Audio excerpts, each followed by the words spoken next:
In this video, we're going to go behind the scenes on the visual effects breakdown of Avengers Infinity War.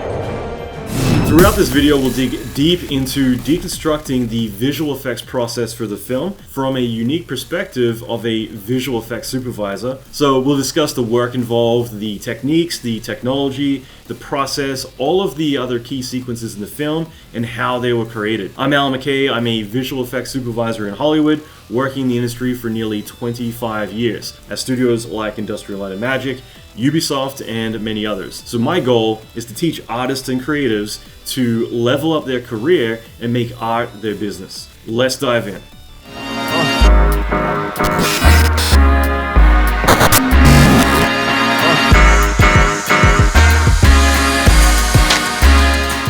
Recently, I worked on the official poster design that you've probably seen everywhere for Avengers Endgame, which is released in April. This was a project I collaborated with Bond in Hollywood on creating, and I created all of the ash effects and the look and feel of all of the disintegration.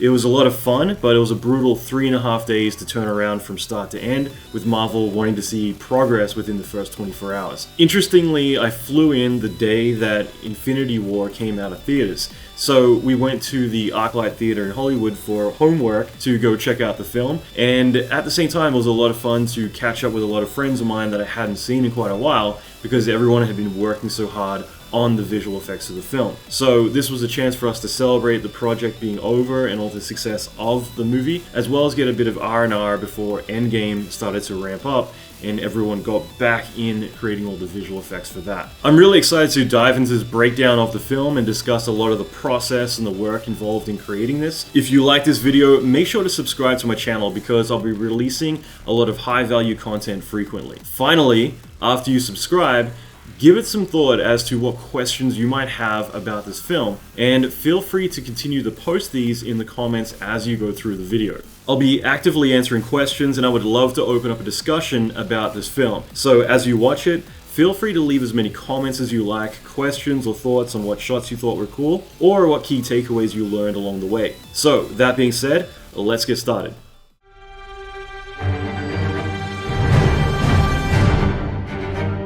Okay, let's get started. So, the opening scene, and by the way, I'm just going to quickly go through the first couple of sequences pretty quickly. I want to try and get through them quickly, but I wanted to bring this up really quickly that this particular shot here, space in general can be kind of boring. I mean, the term space, means negative space. You've got this empty, complete, infinite space, and because of that, there's typically not much around, there's not much light. I'm definitely someone that talks a lot about negative space. When it comes to anything 3D, you want to populate the volume and fill it out. And even when you're shooting on set, it's the exact same thing. You want to have atmosphere, so that way light can pick it up and can fill it out, make it more interesting. So in general, space is really bland, and I actually got asked this a couple of days ago. Someone was asking for advice on how to light space shots, and for me, it was more about introducing a lot of backlighting, rim lighting. Typically, what you're using in space is either going to be rocks or it's going to be metal. If it's metal, it's an excuse to have really good spec hits, things like that. Especially more of a low aperture, you can get a lot of nice blooms, pings, things like that. So the key thing about space is that there is a good excuse to add nebulas and suns, stars, other really bright and vibrant colors. And the good thing is that these can work as really good background, but in addition to that, they can then splash or reflect color into all the other objects, as you can see here. So that can be something to kind of enrich in the scene a little bit. Otherwise, typically it's all dark, there's no background, it's just very dull. So what the other key thing about composition is that you typically want to have foreground, midground, background. Okay, so in other words, the background isn't going to move much unless the camera's doing a major shift. Typically, or it just depends on parallax really, but typically you're going to have something in the foreground. So you can see here that we have this ship, that we have the main ship, so these two foreground elements. But the good thing is that as this moves ahead, we'll start to see coronas and lens flares as well contaminate the lens, and that again helps kind of push everything back. You're getting additional foreground elements. So you can see here that as these go into the distance and they're not in the foreground anymore, we then at least have a lens flare, something to help make it more interesting. So rather than it being, just everything midground and background, which feels very 2D, very boring, there's at least something to kind of keep it having at least some kind of parallax and a bit more interesting. So lasers splashing on the ship, everything like that. Nothing too interesting, but I just wanted to at least talk about composition for a moment, because it is really important, especially scenes like this. It's a good excuse where you can to introduce a lot of vibrant colors, but otherwise space scenes tend to be quite bland. Now, as we go into the scene, I'm fast forwarding a little bit into scene 1. There are so many shots. For the longest time, I've wanted to do Infinity War as a VFX case study, but at the same time, in my mind, I'm like, this is a CG film. It's kind of like when you watch Avatar, and then occasionally it cuts to some live action. You're like, oh yeah, I forgot. There's that whole live action thing, and as well, because this movie is entirely CG. 80% of the film, at least, is all CGI, and because of that, it's a lot to cover, and that's something I was a little bit hesitant about, is just covering so much. So I'm being very picky. I'm fast forwarding as much as I can through certain things and focusing on the big sequences. So I think that's important just to bring up. And you'll be surprised, a lot of the background actors, there's a lot of key shots that there is CG for some of the performances. And I think that when you have such an all-star cast, it's going to be very difficult for pickups to go and bring someone back on just to do some reshoots where necessary. So for a lot of the second unit shots and a lot of wide shots, there's a lot of times where even the main characters are all CGI. So another thing I want to talk about, composition. Again, you got things in the foreground, but to blur out and give some depth. These shots are extremely busy. One thing that you'll notice and you'll see in this whole sequence of shots, is that right now you got Thanos. We know it's Thanos, but we're not getting to see him at all, because I think at this point, we've seen one okay CGI shot, I guess, of him in one of the earlier kind of bonus scenes in one of the previous films, but we haven't really seen what he looks like in this movie yet. So the reveal, you'll see, is kind of teased for quite a long time. He's got a lot of nice rim lighting. He's front lit. We're obviously behind. Big lens flare kind of blinding the screen. You also notice when I talk about negative space, this scene here, and this is going to be every single shot moving forward, you'll see it's populated with a lot of steam, a lot of ash, sparks, dust mites. Every single scene, because a lot of this is 3D, again, this is how I tend to populate my shots when I'm supervising, is I don't like negative space when it comes to 3D, because when you look at a lot of video games, especially earlier video games, you would have these gigantic rooms, nothing in them, and they would go for so long and just be completely empty. So again, by populating a lot of atmosphere, other things like that, it helps fill out the room a lot more and just make it feel a lot more believable. So you'll notice here already, steam, dust mites, sparks, all of this stuff is moving throughout the shot. So again, even now as he turns around, he's still in shadow. So this, of course, is intentional because we don't get a chance to see him yet. So it's kind of to build that intrigue of who is he? I can't see him. And I think, again, in 3D, it's so easy to, especially if you're the one modeling the character, you want to show it off. And, it's one of those things that, especially early 3D, you would overshow the characters rather than use a chance to actually build up that anticipation. So again, this is something that as we go through the shot, we can see all the populated effects. We got the background lens flares, picking up through. And so going to the next shot. And again, I just want to point out here that we've got in this entire shot of characters, there's only one live action person here. All of these have been replaced with CG characters, which I think is interesting. So even as he gets closer, because there's actually a lot of shots as he, maneuvers through the scene, we don't really get a chance to see him at all. And it's only finally around here that the big reveal. So we're starting to get to see his face, and you can still see that it's completely covered up. There's a lot of atmosphere throughout the shot, but you'll notice here as we go to the reveal. So, I just want to point this out that like throughout the shot, whenever we show Thanos, we don't really get to see him too much yet. The previous shots were always hiding him, and now at this point, as this pocket of steam goes away, everything will clean up because now's the reveal. Now is the time where you want to show the talent. You don't want to have those embers, the atmosphere, all the things. So suddenly it's a completely clean shot out of nowhere. You get some lens flares because, they're interesting, but everything has become cleaned up. So again, all of that is intentional just to kind of build up to that reveal. So just going through the whole Hulk scene, which I thought was kind of brilliant to set the tone so early. You've got this new character, Thanos, who's this bad guy, but we don't really, how's he different? Like, what's so special about him? You introduce the strongest, most badass character in all of the Avengers, and instantly he gets beat down. And I think that is really interesting from a story point of view, because it's just like, wow, like he just took out the Hulk. That kind of means that this guy, he means business. This guy's a bit of a badass. So I don't want to talk too much about the whole fight scene, but I will just mention like everything that you're looking at is CG.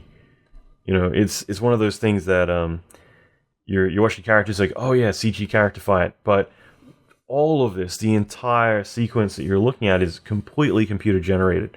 So it's important to realize, like, as we're looking through this, everything that we're seeing is completely CGI, and that is going to be the consistent theme throughout the whole movie. Same thing you'll see to help enrich in the scene and make it more believable, just rather than getting to pick it apart, just by seeing the hard surfaces. You're going to see all the atmosphere, all the dust mites, all the sparks, like throughout all of these shots as you look around. Whenever they're touching the surfaces, that's creating dirt, coming down off of it. All of this is populated with atmosphere, with dust, everything to help enrich in the scene. So even in places where you wouldn't expect it, you're going to see it a lot, just because it helps just build out the scene and make it feel less like a bunch of polygons in a big empty infinite space. So again, just looking through these shots, same deal. All CGI characters. You got live action guy here, and we got Thor over here somewhere. And then the big reveal, again, CG fire, smoke. Even if it's not like, doing fire cards, comping them in, same sort of thing. So again, I'm kind of happy that they very quickly reveal him without the armor. Kind of, again, just kind of goes from, okay, this is what we've seen him like, but for this movie, we want to show him without armor.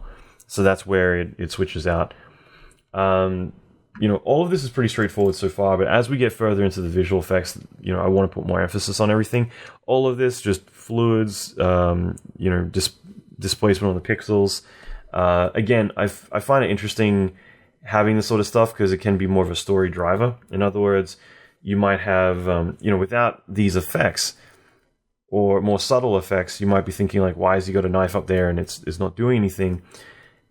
This is where visual effects can be very effective to tell a story, because it helps indicate, oh wait, there's resistance. The effects are moving away from Thanos, which makes it feel like this guy's hand is being propelled away.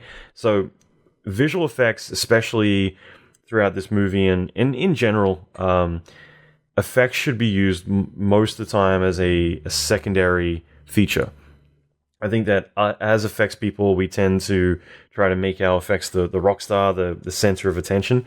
But a lot of the time, it's something that helps integrate everything into a shot, helps as a visual cue to help tell a story or just instantly identify with something without needing to point it out.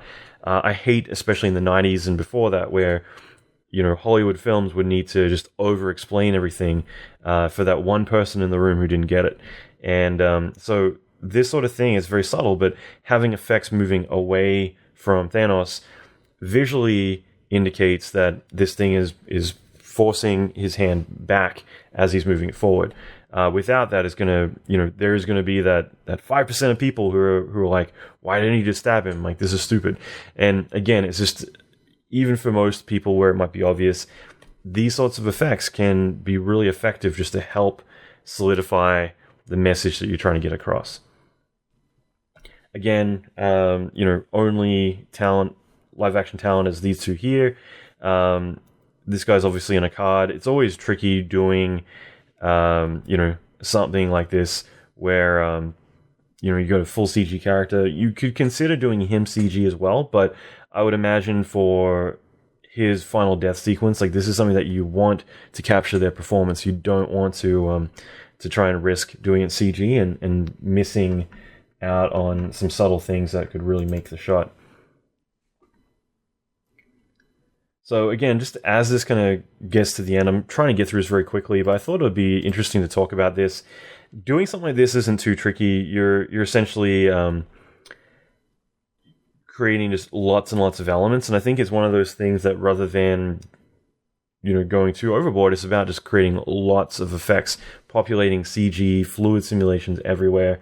I do like the fact that as things explode, it creates all the cracks inside. It's very similar to when you got like a log of wood. As it gets hot from inside, it begins to break, and you can see all there's embers coming out, but you can see all the hot bits inside of it too. And that's exactly what we get here, where as things explode, you can see all the cracks happening, or as there's like a big one, you'll see like a visual indication that that's now breaking. And it's just kind of helping give the sense that this thing is breaking up from the inside. It's breaking up itself, rather than there being a specific explosion or something causing it. It's more the entire thing is just beginning to break apart. So like I said, I wanted to go through these very quick to get to Wakanda and a few of the bigger sequences, but it's still interesting to talk about the stuff and look through it. So jumping ahead a little bit, I mean, at the very end, again, just to kind of help tell that story of like what happened then, we get to see the ship explodes, which just helps with the continuity later, in case you're wondering like what happened, did it explode or what. So I'm going to move now into the next sequence, and this is New York, and we'll continue to pick up the pace from here.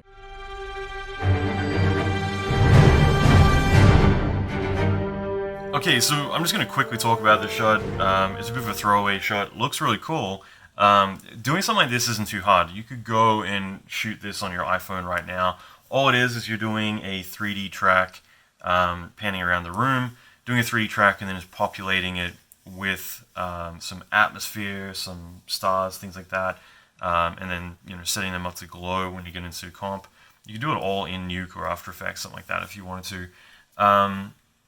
For the most part, like, the interesting thing is just the fact that you do something like this. It's always really straightforward to do, and all you're usually doing, the only real tricky part is usually you do a 3D match move of the characters who are sitting in the middle. Okay, nothing complicated here, but you do a 3D match move, not worry about keeping it too accurate, but just to kind of physically represent something in the center of it all. But then you could just do a roto where you can feather out areas that are maybe a little too obvious, like where there's clipping, things like that. But that's the most, for the most part, like all it is. And I just wanted to kind of mention that like this sort of shot is pretty straightforward to pull off. It's just 3D track, populate all the stuff in here, animate it all around, do some glitter, glows, things like that on top of it. What's interesting about the New York scene is, you look at something like this, most of this is all set extension for multiple reasons. You don't shoot sequences like this in New York. You would scare the shit out of everyone, which is completely understandable. And at the same time, you're covering such a large distance as this, going back to it again, like, as this goes down the street, usually that would be a set extension. This would be a closed off set, but a majority of this is all 3D.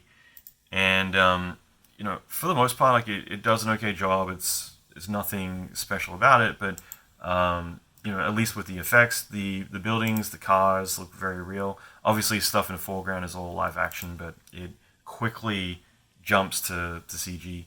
And I think the main thing is just because it's really one shot. A lot of this moves so drastically around the next few blocks that it's not like you have one area that you want to spend a lot of time on. With the previous sequence up on the ship, that's something where a majority of it's all taking place in the same area. So that's usually where you would spend a lot of time and money building out a good set, usually. And there was like a lot of it was set, but then as it cut to the fight sequence and some of the further out parts, that's where it all went CG.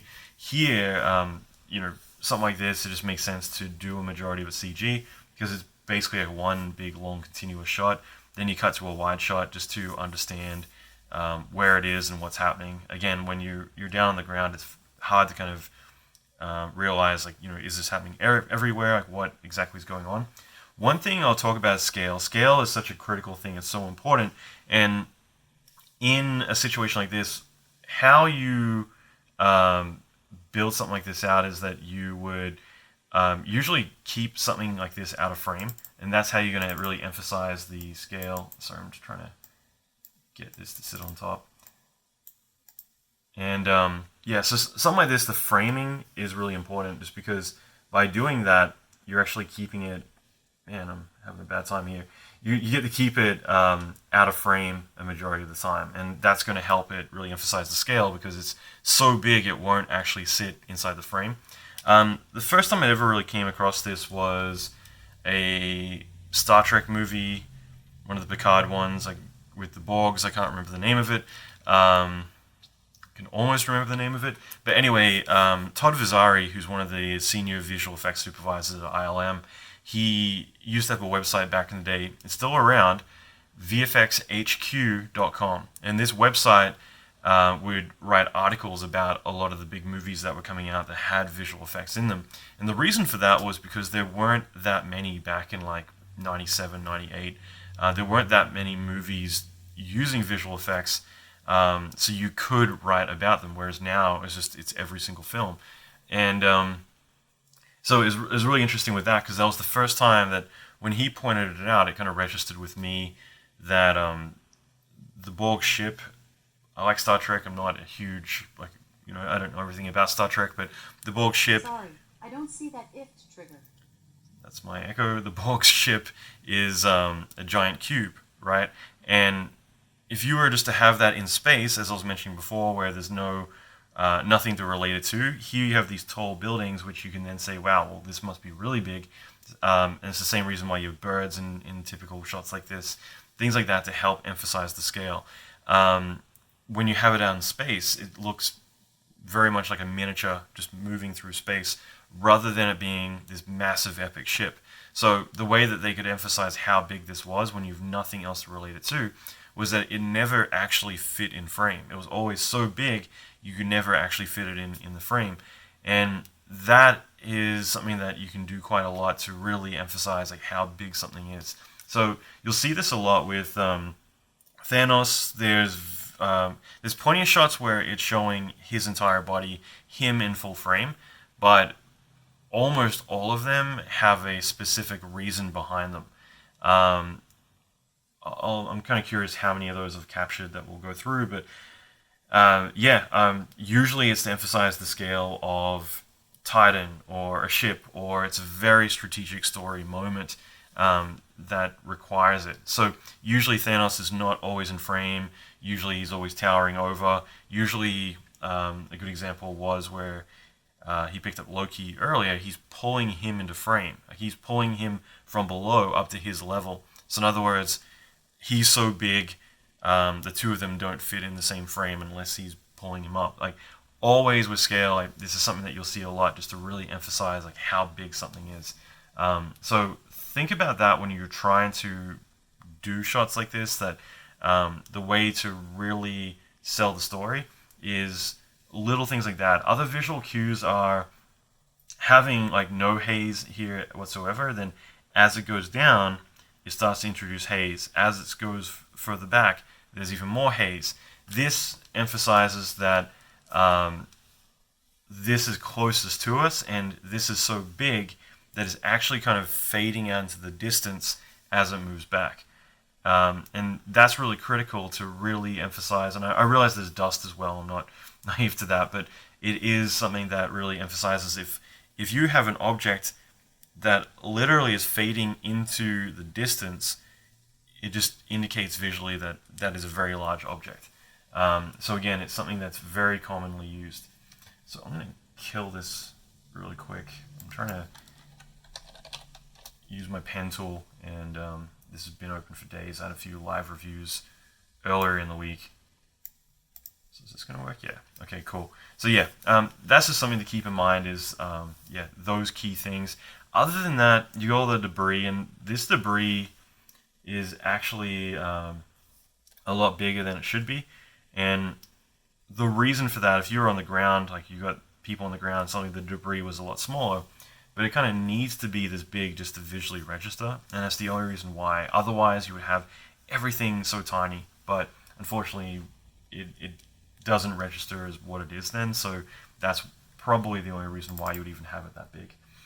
So, cutting over to Spider-Man, I thought it'd be interesting to talk about this.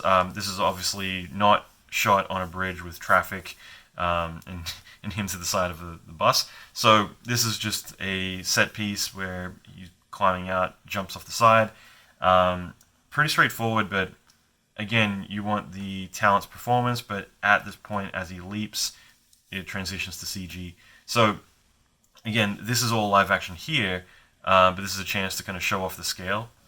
Looking at him, you know, tiny compared to everything else. Great chance to have some foreground element as well as interaction, so that way you don't feel like it's CG, is to have him interacting with the water. Things like that just visually work anyway, but it also helps whenever you get a CG character interacting with the environment, it's going to help make it more believable that it's just not sitting on a plate. And again, having this up in the air, the dust, everything being attracted into it, is just kind of emphasizing this thing is massive. And you see it's fading out. Okay, so getting into the battle stuff here, again, a majority of this is CG. I was really blown away by how far they pushed just doing everything CG. Empire State Building in the background, I think. Forgive me if I'm getting that wrong. But as I mentioned before, you're going to see a lot of this atmosphere. You know, everything has atmosphere throughout the shots because it's just going to help sell it.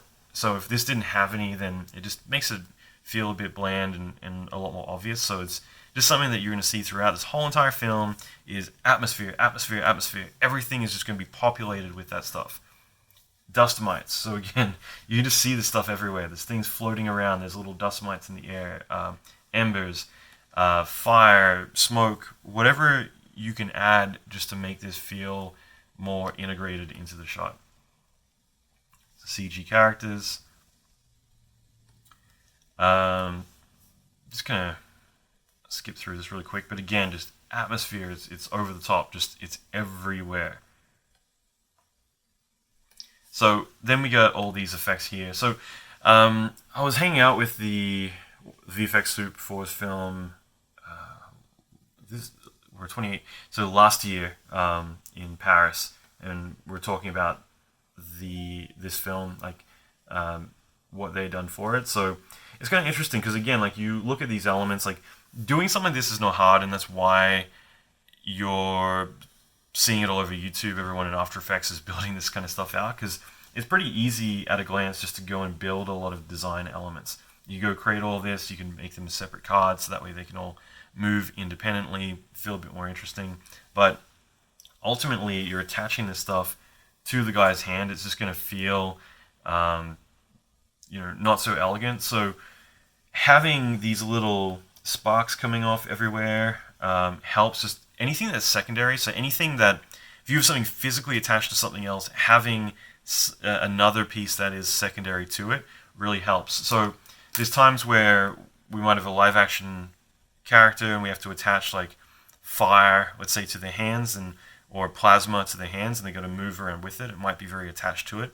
Having a second element, which is more kind of smoke or something that trails behind, but it's simulated, it's secondary to it, that's going to make it feel like this thing isn't attached. It's just there's parts of it that might be. So it just kind of feels a lot more integrated and free from just being an attached element. So the key thing with it is that you've got this stuff here, which you almost don't see when it's in motion, but having a fluid simulation of just kind of mist, kind of magical stuff coming off of here, this is on like every single time these effects show up, and it's so subtle, but it's the sort of thing that helps just make it feel like this thing is moving around in the real world, rather than being just physical objects or cards attached to his hands.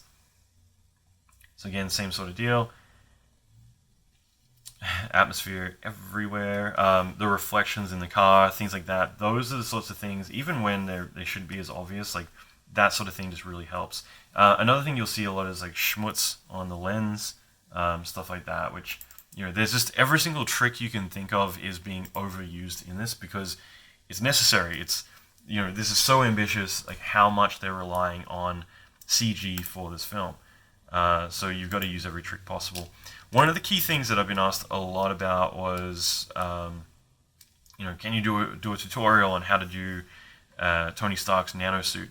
And I got mixed feelings about the suit. Like, I love how it comes on here, but later in the film, there's times where his helmet will phase on, phase off, like in a couple of frames. And to me, like what I always associate with Iron Man is it's very mechanical. There's moving parts, and to suddenly have a suit that's just like, it just takes all that away, and it suddenly just kind of phases on, phases off. For me, it kind of took a bit away from it. But I like what they've done here. If I were to break it down into elements, it's pretty straightforward to do. If you were to do this in any procedural system, so 3ds Max, Houdini would be really good. Maybe, I'll just say those two. Like, Maya tends not to be the best for this sort of thing. It just depends, really, but it's just one of those things that Max's Modify Stack can do really well, as well as Thinking Particles, Houdini can do really well. But you've got this layer of like nano stuff. It's just kind of like splines that are moving over the surface. So again, you would match move his body to the performance, but then you would have these splines, these metallic splines that are moving up over the body. That's the bottom layer, and that's meant to be the whole nanotech that's going on. So that is initially crawling over the body. Behind that, you're going to have this metallic layer, and that's all kind of basically wiping on. I'll get more technical about that in a moment. But it is essentially just like you've got the suit already built, but then you're using nodes to kind of reveal the whole thing. And then finally, there's this layer which is, kind of like a level set that's just all of these pins that are coming on, and they kind of solidify out into the suit, which is wiping on behind it. So there's a lot of different layers to it, but for the most part, like if you picture, I'm trying to think of a good example here. If I had an object and you had like a locator here, as the locator gets close, it might do like a distance test to it. And what it'll do, like if this was all kind of like a level set where it's all broken down, it would be deleting faces and then running kind of an operation on top of that to generate a closed surface around it. So that could be like a closed surface to the geometry. So as it deletes the faces around it, which is why you do a level set, so that way it's all broken apart properly. But it would delete those faces from it, but then it would create a operation that would cap everything, displace everything, and do it that way. So a good example is if you look here, this is the suit, and then you have like this kind of edge here that's all metal. The best way to look at that, and again, I could be wrong about this, but this is how I would do it, is that this is all geometry, but then the edges are all part of the operation to, so as it grows on, all of this will continue to form, and it will just reveal more of the suit. So the way you do this is that you do the match move performance, you have it all rigged, you have the entire suit on him, and it's creating all these mesh operations to reveal the suit on different layers, and it's drawing these nano splines on. So that's the general kind of breakdown of how I would do it, and I'm pretty confident that's how it is done. And again, just atmosphere everywhere. The cool thing is that, rather than an effects person or multiple effects people having to be the ones to go do all this, typically you can build out a lot of effects assets, and that's where you can hand them over to the scene assemblers or the generalists at ILM, especially. I realize this is Framestore or DNEG. I think this is Framestore. But yeah, usually you would have like set dressers who go in, they're creating the street, they're creating the buildings, all the destruction. Having those effects elements, that could be something that's on them to populate the shot and really balance it all out, rather than the effects team needing to do that. And that way effects are more focusing on dust hits, sparks on the ground, things like that, doing the car animation when it reacts, like the car sim, things like that, doing Doctor Strange's magic elements here, all that kind of stuff. So as we go forward, like, this is all the action sequences, and this is where things get pretty intense. One thing you'll notice is that all of these action sequences tend to be the same. They're quick cuts, is what I call quantity over complexity, and I'll get into that in a moment, but there's just quick cuts, lots going on, and if anything, it's just an overload of so much stuff that you get to understand what's going on, you don't get a chance to pick it apart. So as we look through this, there's dust in the air, everywhere, all over the place. This entire thing is practically in fog. We've got dust all through here. We have his effects element, which right now we can't see, but it's illuminating all of this, which also centers the frame in on him. So as that happens, when we have the car fly by, it happens so quick. Cuts to him, cuts here, that cuts across. Something like this is not hard to do. You're literally just cutting a car in half, but then you would create some hot kind of shader on the air. You don't really get to see it too much, but then sparks as well. All of these secondary things that help tell the story really quick, but so that way it doesn't look like, oh wow, you literally just cut a car in half and animate it by. You're seeing all that secondary stuff that I'm talking about. But again, there's so much going on visually, just effects everywhere, that it just happens so quick. And your eye is just reading everything.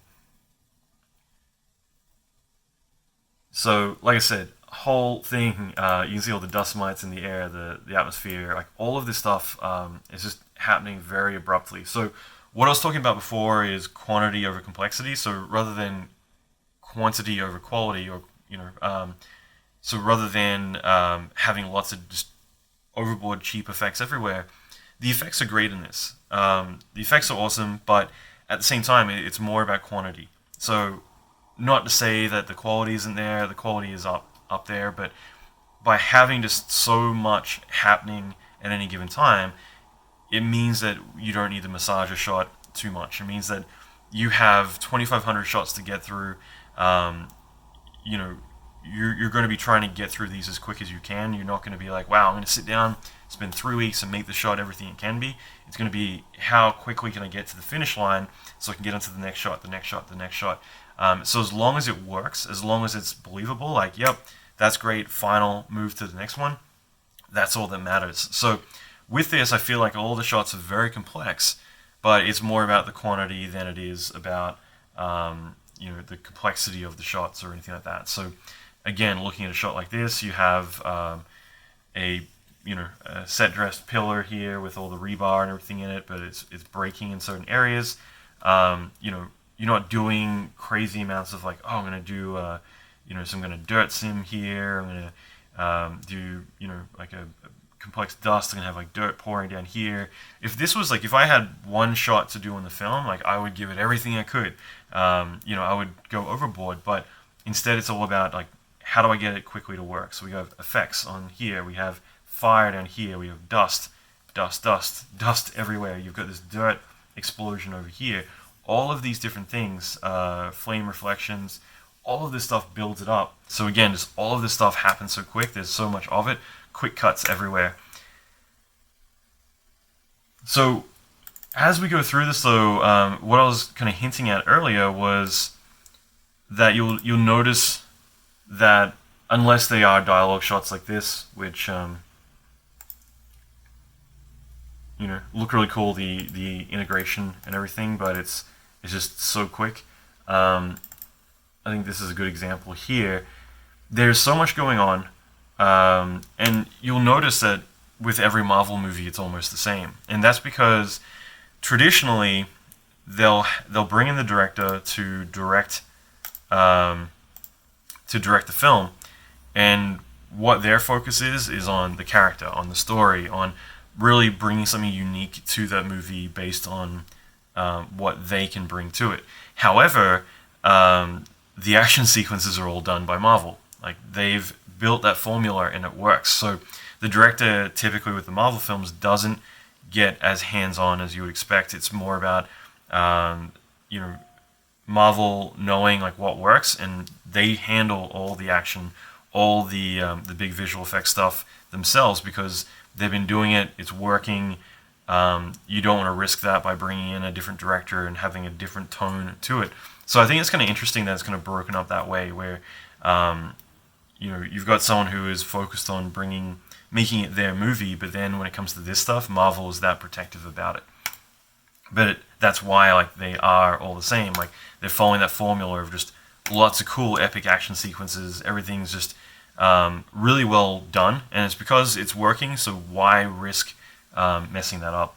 So again, all of this stuff, like if you were to look at the frame counts, like, or just in general, like the way that it shifts, like they do this a lot, where and it's just kind of this play off, like back and forth, and everything kind of continues to just jump around a lot, and it looks intense, it looks awesome, it works.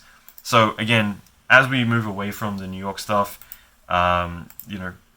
these environments, all the same stuff, like what I was talking about with the quantity over complexity, like if you look at some of these shots, like they're not that complicated. The effects, all this stuff isn't that complicated. It's more about building out lots of it. So sparks, actually this is probably a terrible example, but a lot of this stuff, if you were to freeze frame some of them, they're not overly complicated. You could probably, any regular studio is going to do it. It's not like you're hiring ILM, Framestore, DNEG, Weta, because like you're doing something in the shot that no one has ever done before.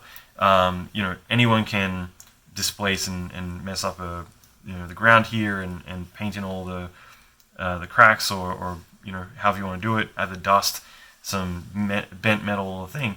It's more about the fact that there's so many shots, and they've got to be done in an intelligent way to actually pull it off. And that's what is the genius here, is that you've got an army around the world working on all of these different things, and it's more the management, it's more the supervisors who are on this that are really the ones making the miracle happen. So as I jump ahead, this is where we'll move more into space. This is what I was talking about, like having these bricks. Like, there's nothing special about like anything that you see here. I'm not saying that's terrible. I've got a lot of friends who worked on this stuff, so I'm not gonna pick on anyone. But it's just more about, like I said, it's lots of stuff, a lot of quick cuts. So you've got amazing artists who are doing amazing stuff, but they're doing so many shots. They're not focused on one particular thing.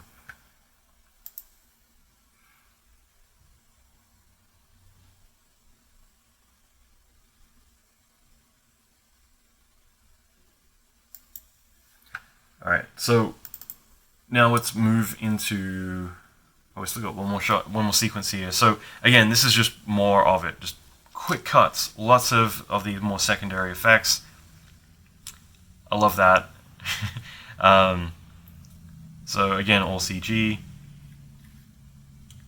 And I mean, shooting something like that is easy. You're just gonna get down low and shoot that sequence. Shoot that shot there, and then put that on a card up above.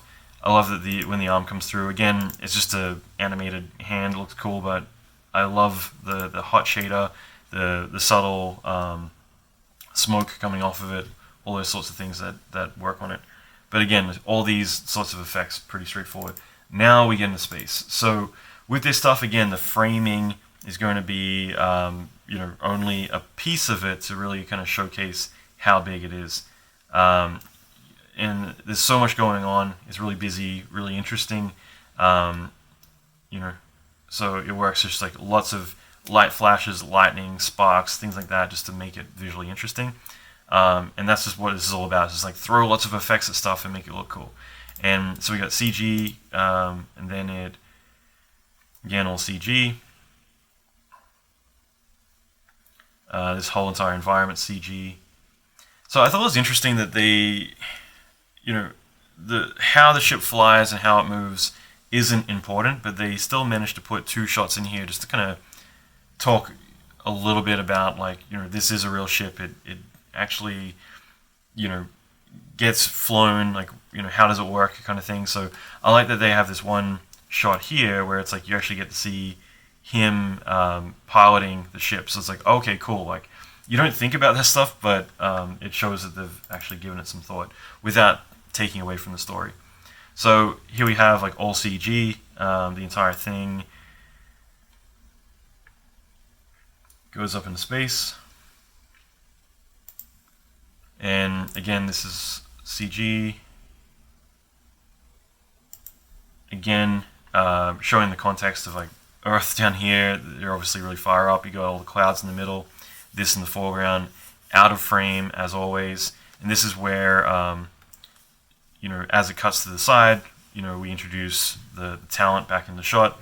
So that way we're not always looking at at a CG thing. So that's really important, just because, again, this is the same reason that you cut the Tony inside the suit. Otherwise, you're watching just an animated CG character, and it's one of those things that after a while you just kind of get desensitized to. So cutting back to someone, seeing that you can relate to them, it works quite effectively. So it's really important to have stuff like this just to remind you, oh yeah, like these are real people, rather than watching a bunch of animated characters. So you'll even notice, like, every single shot just has effects all over it. So even here, where it's, it's not really doing much, you're still getting stuff kind of coming down, sparks, like, all these little subtle effects. There's the atmosphere burning up. You'll see this a lot, like the screen schmutz, which is, you're going to see it a lot here actually. But if I were to cut here, it's kind of hard to see, but there's little dirt on the lens that's out of focus, and this is there. It's everywhere. There's no reason to have it, but again, when you're doing CG, you want to have like all these little things that just kind of help build up to make it feel more rich and distract you from it. So again, screen schmutz everywhere. All of these shots kind of have that, because all of this is CG. We've seen so many CG Earths. It's what we need, like the lens flares, all of this stuff, just to help sell this as being real instead of being entirely computer generated. So again, screen schmutz on the lens everywhere. It's very dirty cameras, and again, always this stuff's always out of frame. More effects everywhere. So even there, where like you have a magnet, it's always going to be that sparks effects. The more that you're adding effects, the more it's just visually interesting and the more busy it's going to be. So again, it's just all of this stuff, like everywhere you go is always doing effect sims, because this is the sort of thing that's going to help tie it all together. So this is what I thought was interesting is, as I jump forward a little bit, you've got, and again, like this is a one-shot throwaway, but they had to build all of this out. and design all of this, just because now we get a chance to see, like, here's how the ship functions, like, all of these different bits and pieces and all that good stuff. It's a single shot, but it just helps kind of tie it together, like, oh yeah, this is a real functioning machine rather than just a big donut in the sky. So I like that they've gone to the trouble of just putting some of that together just to kind of help make it more believable.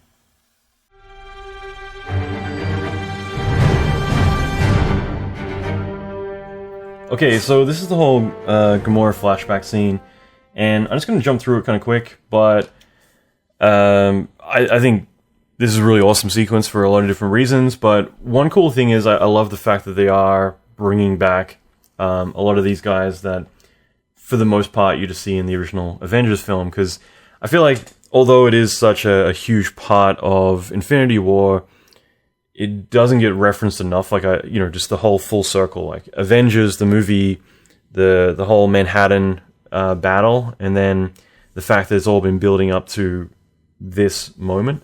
And it's just one of those things that, like, it is mentioned, Tony Stark mentions it, but I feel like it wasn't really emphasized enough. And so I love the fact that we do have all these guys, because it's like, oh yeah, like that, it's just that continuity with it, like having all the soldiers. But one thing I was going to mention, if I can, sorry, I'm just jumping around trying to find a good frame for this. But one thing I do like are these, man, I'm not going to find a good frame in my, here we go. So I like that these soldiers are up-res. Like, that's the only thing that always kind of distracted me a little bit in the original Avengers film, was that these guys were so low res. They looked like video game characters. And I get that the amount of data in those sequences was huge, so I completely understand, not having like hero, realistic looking characters in every single shot, but it was always distracting. So I like the fact that, now they're completely up-resed and believable characters. I thought all of this is cool. Again, just lots and lots of effects, a lot going on.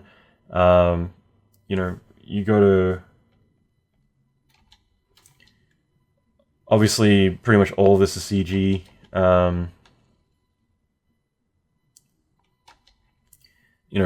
Basically you've got the people in the foreground here who are, like, the whole set is live action, but then in the background everything's just matte paintings. And I like the fact that you don't need to show too much destruction. Having all the smoke and everything around it just kind of implicates that they've been attacked. There's just destruction. It's more the aftermath. Like, this is after the city's been destroyed. So he's back in his battle armor again. All of this looks great. He's amazing. I'm going to talk about him in a little bit, but I think that this is all really amazing. So, as I mentioned before, you don't get to see Thanos in too many full frame shots, and if it is, it's intentional. There's usually a reason behind it. And like, if you look at a shot like this, you can tell that this is straight out of a concept image that was built. The framing of this, everything about it, it's literally a concept painting that's just beautiful, and they're like, we want to make that in the film. So much going on, but like the whole perspective here, it's all framed around these two, and that's why it's so important in this moment. Obviously she's tiny, he's big, but it's not just about that. It's the relationship. It's just so symbolic, and it's just this beautiful shot. So I love this. I love the framing of this, and there's a few of these in the film that are just so beautifully done. So I'll keep moving forward, but I just wanted to bring that up really quick.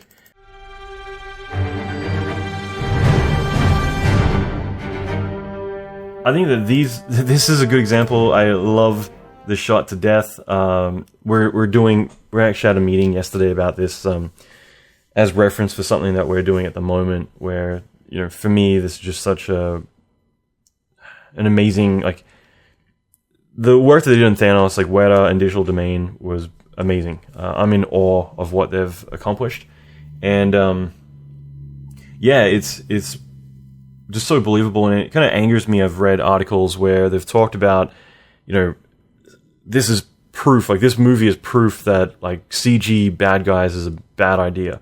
And it just angers me so much because it's just like, you don't know what you're talking about. Like, this is a real person, it's so amazing. If you look at the subtleties, there's a lot of hair on his chin, just like bum fluff from shaving. Then he has his eyebrows. I thought it was interesting that a lot of his hair is transparent, and except for in particular shots, you might have his 5 o'clock shadow. That's about it. The rest of the time, it's all transparent, and I think that's because it takes away from it if you start to think about it. That like picturing him with hair, the fact that he's balding and everything else. So I sat down with the team that were responsible for creating Thanos at Digital Domain, because again, we're doing something I can't talk about yet with Thanos, and I wanted to pick their brains about what they were doing. It was really interesting just to kind of discuss all of this. So a couple of things, like hair was one thing that they really overemphasized. Like they put hair everywhere, and it was just like on his shoulders, on his arms, his face, his neck, everywhere. Eyebrows. If you look at the side of his face, there's hair going up. He's kind of balding on top. All of this just to make him more believable. And the interesting thing was that they rendered out controls for everything, like render passes that controlled his scars, the rivets in his chin, obviously all the hair everywhere, all this stuff. So all of this stuff was always rendered out in comp and then balanced up and down specifically in comp to control it all. And the reason for that is because there were some shots where they really wanted to emphasize the scars or make his chin really kind of contrasty and have that dimensionality to it. But there's other times where maybe they felt it was too distracting. They wanted to tone it back. So in that case, they could actually tone the whole chin back down again, so that way it doesn't feel as deep as it is, or his scars as well. So stuff like that. Same thing with the hair and everything else. So I thought it was interesting to create all those additional render passes because it was so important to them to balance it out on a shot-by-shot basis based on how whether they want it to be really believable or whether they felt like some of the things that they had were too distracting. So just in general, I thought this was just beautiful what they've done. I was really blown away by the quality of him. He's just, I can't stop looking at Thanos the same way that when I watched Dark Knight, I can't stop looking at the Joker. I'm more interested in the Joker than I am in Batman or anyone else in the film. Thanos is the same deal. Like, I'm really interested in just watching his performance. And as we go through these sequences here, I thought this was interesting again. Just, it's kind of overkill in a way. He's got like a lot of blood and everything on him because again, you want to make this feel real, but the blood's toned back. It's not red. All of these things are more just because it's a Disney film. You don't want to make it too grotesque, but I think it's also critical just to make it not feel too cheesy, because this is a serious film. So doing effects like this are really straightforward. You're creating a kind of wipe texture or however you want to do it that moves over something, but it's also then generating all the fluid sim for it as well. So that way you're just going to be able to wipe him off of the shot. And what's interesting is when you're doing this to transition from the perfect kind of lonely, abandoned environment shot to the aftermath. And so this is what's interesting here is that in the background everywhere, you've got to do it all over the ship. And this is a complicated shot because of the scale of it. So once you set up that kind of effect, you're doing it to everything. So you're going to have all the data throughout the entire shot. Then you're building another version which is completely destroyed. And then you're going to go in and create this transition pass, which is going to move over everything. And in the background, you can get away with more of a 2D effect and have that fluid effect wipe over everything. But in the foreground and mid-ground, it's got to be entirely 3D. So you'll see here the effect happening, and it's moving over everything. So it's a lot to do, just data-wise. Even though you take it for granted, it feels like a very easy shot. Like, oh, there's just some fluid moving over stuff. These are the shots that you expect it to be really straightforward, and it's just like, man, this is actually really annoying to pull off. So, it's just something to kind of mention, like that sort of stuff can be kind of tricky just because of the scale of it. But again, like, this is just beautiful. Like, I love the backlighting, like the warm lighting splashing on him. Everything about it's really beautiful.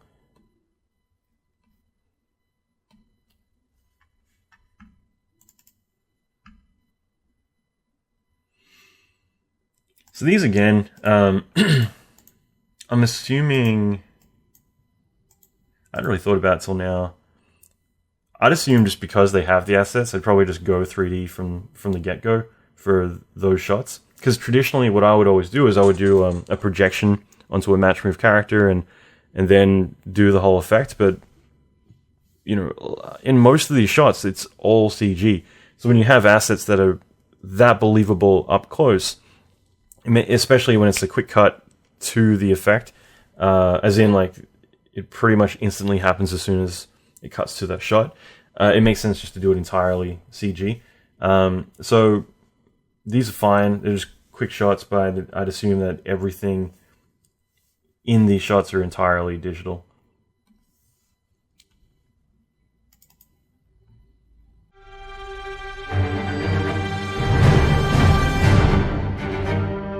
So these ones again, it's nothing. I mean, the whole thing is CG. It's impressive in that sense, but I just figured I mentioned again that, like, this is a good excuse in space to do something interesting. So in the background, you've got something that indicates that this ship is in motion, and at the same time, it's visually fun just to have something cool over there. The whole thing, like, these shots are entirely CG. He's CG. He is the only thing live action in these shots. And then this stuff here, you'd either match move it and do a 3D shader, or if you wanted to, you could do it and you could use, like, smart vectors to track it all on there. I would assume that you would do a match move just to get a bit more of a nicer kind of subsurface scattering shader on there, but it just depends how you want to approach it. Again, I thought this would be interesting just because everything is CG, and then you cut to his head in there, but all of this stuff, the entire shots are all completely computer generated.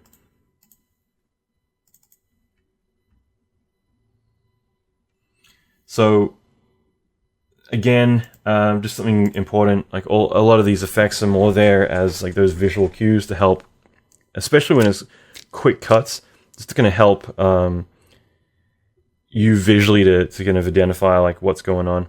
But all this stuff, again, all CG, including Doctor Strange in that shot, kind of a nano meta, I should say, build up there.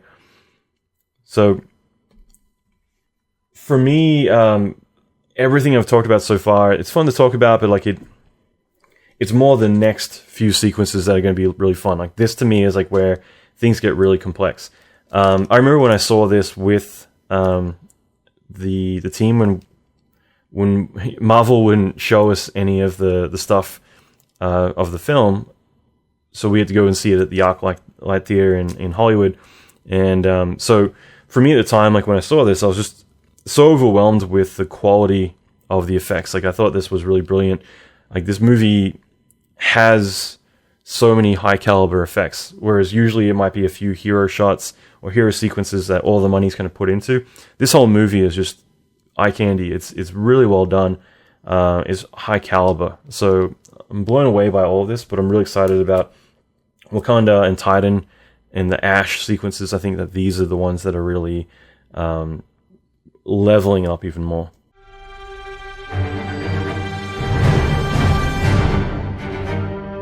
Okay, Titan. So I'm excited for this. This whole sequence, like, everything is CG. Usually something like this, you would probably get away with doing a lot of matte paintings, but I feel like because you're seeing this from every single angle. Like, obviously there are projected paintings to detail everything out, but I would assume that the entire thing is just 3D. But, you know, obviously painted with all this beautiful like texturing and projected matte paintings. So again, like, this is where the ship's all breaking apart. It's still really large. Dust impacts, like all this, like, you know, looks cool. There's just a lot going on. And again, framing wise, having foreground element, all of this is traditionally, like, a lot of this is always the same framing. I feel like a lot of this stuff again is straight out of the concept paintings, and it's just so beautifully framed. Like, why not? But yeah, I think that looks so cool. So again, like, when you're introducing Titan, having like these beautiful painted images that really showcase the feel of the shot and everything else, like, it makes complete sense to then say, oh, let's just take that and make it into a 3D shot. So I think it's beautiful. You can see all the quality and detail and everything going into it. So this is back on the ship, and I figured I'd just mention this again, just re-emphasizing, like, haze everywhere. Everything is mist. Everything is just secondary effects elements.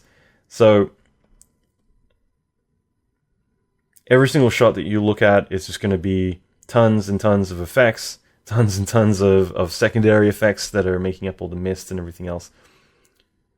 So you can see all the quick cuts because it's the whole formula. But the thing is that even shots like this, in reality, you're probably not going to have this as all foggy and hazy. It's a good chance where on a brightly lit planet, you know, this is something that would be quite blown out and overcast. Not overcast, what am I saying? It would be quite blown out, just because, and overlit, I think is what I was trying to say, just because you're in low light in here. So to capture this properly, you're gonna, you know, all of this would blow out. But instead, just because everything's CG, you got atmosphere. You know, there's a smoke. This whole shot is in a slight haze, and then all of this outside is all fogged out. So all of this is kind of the formula that all these shots have. It's just throwing everything you can into trying to make it feel, you know, realistic by just, you know, adding all that depth to it.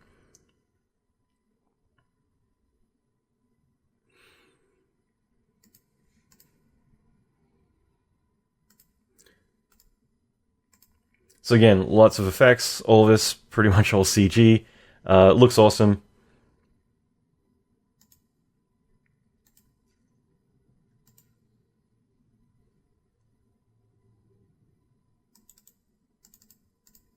Alright. So getting to all the big action. Here's Thanos. You know, love all the... I do love the fact that it isn't just generic dust and fog everywhere. You've got like this kind of slow-moving dust that's just drifting through the shot. Stuff like that. Like I've done that for Destiny and a few other projects, and it's just, that's the sort of stuff that just feels really cool. And then you've got dust blowing this way from the foreground, from behind the camera, and it's just bringing it all to feel like it's all inside the same shot. Obviously, this is all CG. There's that wipe again. And I'd assume that all of this would be a matte painting. Because it's so short, I don't think there's really too much reason to go overboard. You'd probably model a lot of this stuff, potentially just because it might be easier to block it out quicker, but then paint over it to get everything going. But whether these are all mocap 3D characters or they're cards that are shot separately and all put on here, it's hard to say. But I would assume that that's the case, and then the rest of this just a matte painting, and yeah, I mean, it works. It does the shot, it does the job, and then obviously it cuts back pretty quickly, so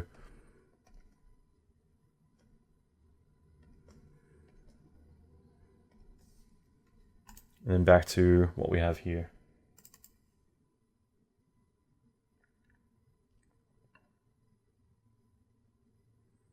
So fluid sim, all CG. looks cool. I love that so much. Like, again, just kind of looking at this for a second, you can see all the prickles on his hair from it all being shaved. 5 o'clock shadow there. Scars along here. The rivets aren't as prominent. So again, that's what I was saying about how sometimes they're being toned back. But then you can see all the little fur on his face. So yeah, especially on you can't really see it on the ear there, but some of the shots, like it's just so beautiful what they've managed to pull off.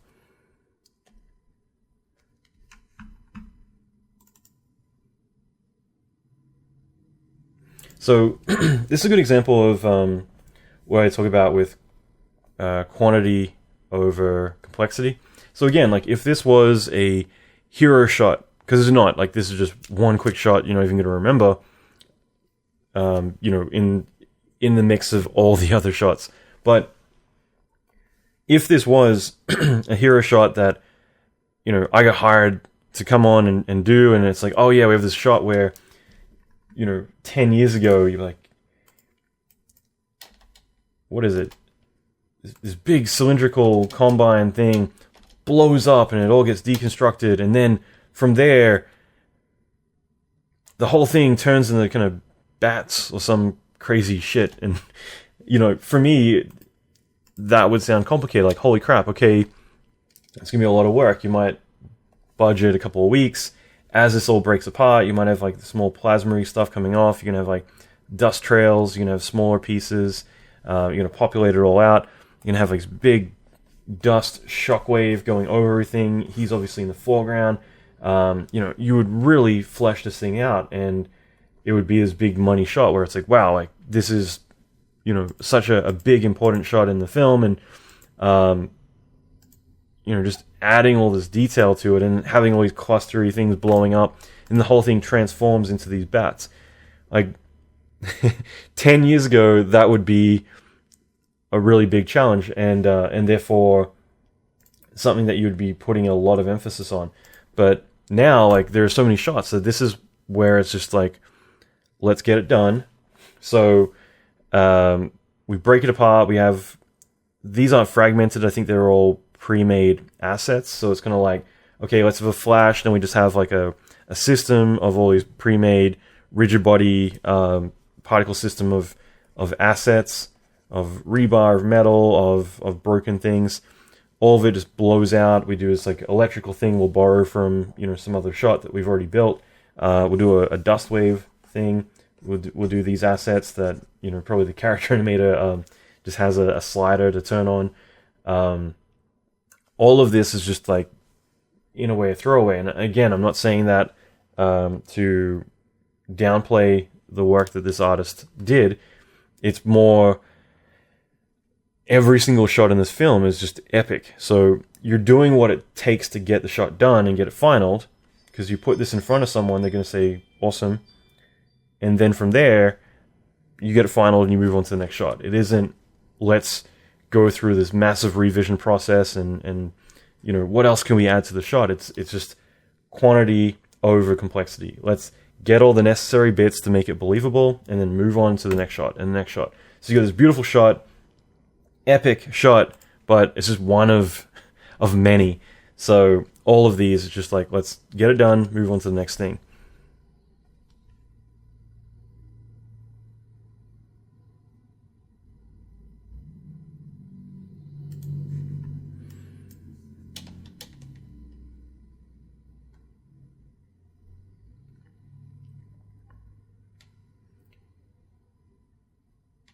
So, just going through all this, like, again, I think at this point, like, we've seen enough that it's just like, yeah, okay, lots and lots of effects, lots of stuff going on.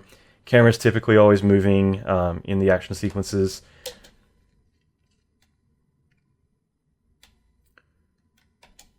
But it's more about, all this is just demonstrating them working as a team.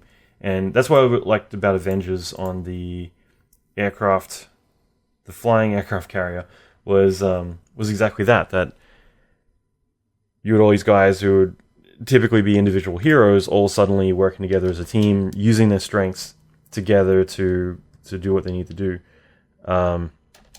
What I found really interesting,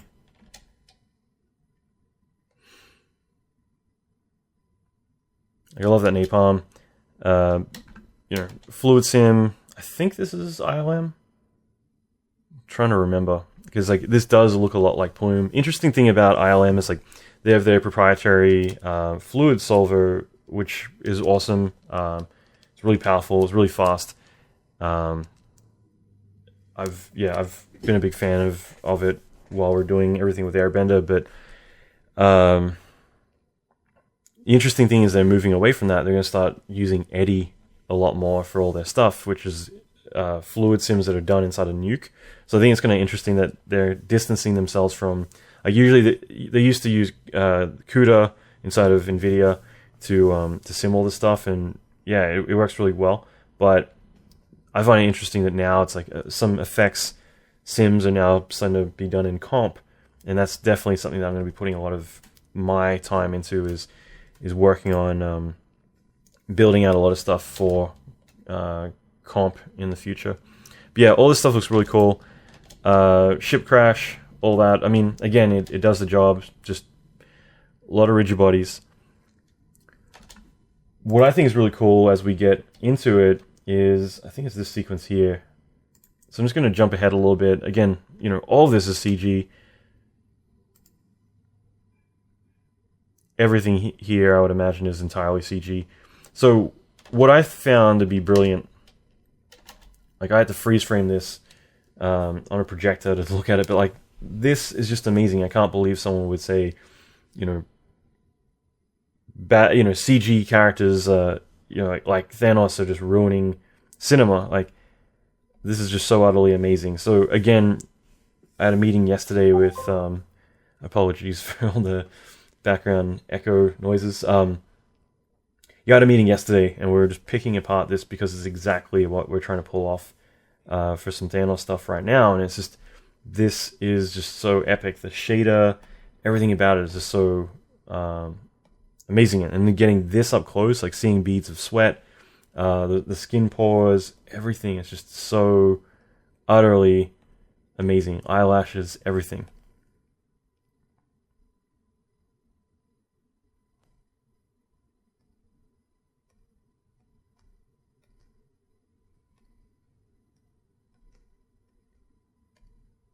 So yeah, again, like you can see all the 5 o'clock shadow. Like I felt like these shots in particular, they really overemphasize that. So there's times where the chin feels a lot more clean, and you can see the rivets a lot more, or divots, both rivets or divots in the chin. Whereas here, I feel like they've been toned back more, and maybe it's just because this is one of the few daylit scenes. But the stubble is a lot more prominent here. So I just find it really interesting, like how it seems to change depending on the needs of the shot. And you can, all this, like, it just feels like in general his face is kind of different in this sequence, but yeah, it's so beautiful. So again, you never, he's out of frame, he's huge. You got the planet, you just so much going on. There's not really that much negative space. You got all the stuff in the background. And you got this one throwaway shot. So this is a matte painting in the background. I actually did a tutorial in like 97 or something, which was exactly on how to do something like this, like a lava ball. I should update it sometime. It'd be fun to kind of make a shot like this and do a tutorial on how to make it. But yeah, that looks really cool. I love all the plasma effects. That's the sort of thing that there's no need to add like plasma lightning into, unless I'm missing some story element, but there's no need to add that in. But it's just more because you've got warm colors on warm colors. You got warm colors in the background there. You got warm colors from all the heat. It's hot underneath. So adding blue is just helps with the contrast, and that's something again you see so much in the Marvel films. This is beautiful. All raining down. So interesting thing about this is usually you're going to have all your secondary sims. Like a majority of this is going to be flames, but the flames themselves are kind of inside of the smoke, and it's more illuminating the smoke. And like all of that looks really cool. But then you're going to have like, opposed to these guys where again it's the fire, it's illuminating the smoke, it makes it all feel fiery. Here is where you have a hero sim where you're actually simulating individual flames and you're trying to get that fire detail, because this is the center of the shot here. So it's really important to kind of get that extra detail, rather than if you look in the background, this guy, this guy, this guy, all of these are smoke even before they've come down. It's fire illuminating the smoke. But this is one of the few ones that you'll see that individual simmed fire, where more attention is being put on it because your eye is focused on this. Again, just like every single one of these shots, the framing is always with this in the foreground, midground, background. So that looks beautiful. Completely different sim to the rest of these. And I think we get a few more here. So again, our eye is more fixated on these guys, so they're going to be more simmed than the rest of them. But as you can see, it's more fire illuminating that smoke. You don't see the individual flames as much.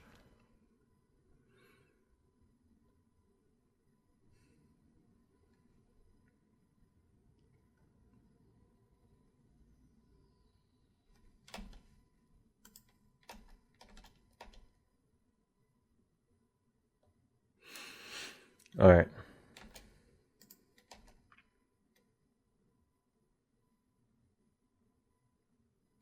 So, I won't spend too much time on this stuff, but again, it's just one of those things that if this was a hero shot, you'd be doing so much more with the shot, but it does the job. It's such a quick thing that it's more about the quantity over complexity. So, you smash apart a rock, you're not putting as much emphasis on all of the small details as you might. It's about whatever it takes to get the shot done. So CG Doctor Strange.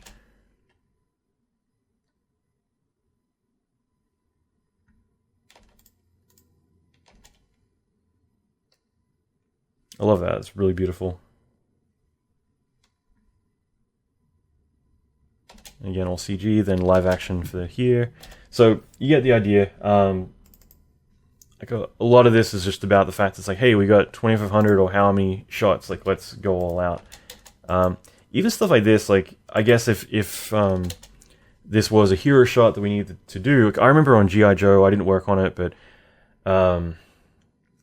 Frantic Films at the time was doing all these missile trails, and it was one or two key people were responsible for it, but like the amount of time and effort to do the smoke trails for that film was just kind of over the top. Whereas like Digital Domain, their stuff was just using Voxel B, or Storm, as they renamed it, but like they had their own Raymaster shader, it did the job. Whereas like Frantic went overboard creating some really over the top solutions for something, and it looks great, but the amount of time spent on it, whereas like this here, it's like, all right, like how many shots do we have of Tony Stark firing out missiles? A lot. So therefore, just get it done. And that's where like these shots, like they aren't anything interesting, but that's it. It is what it needs to be, rather than, like I said, like G.I. Joe, where there's a few missile shots and people are spending months really trying to reinvent the wheel for no necessary reason. And like I said, it's more like one or two key people that were doing that.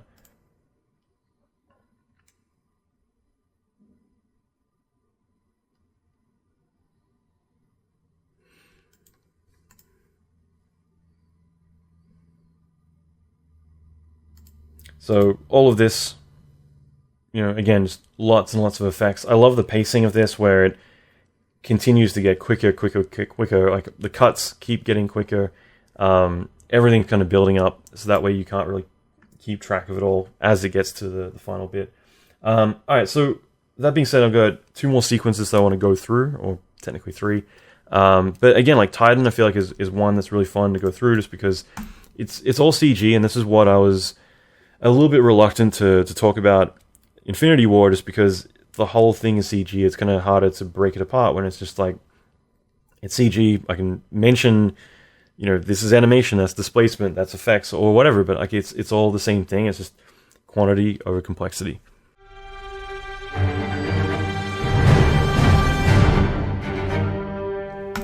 Okay, so I just want to talk about this sequence really quick.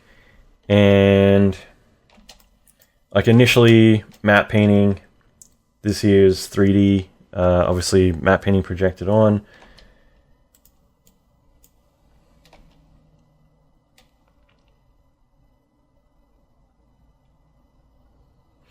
Matte painting. So as we go ahead a little bit, again, like I'll even up in the sky, you're going to have that parallax. So you got foreground element, and then midground element, and then background element.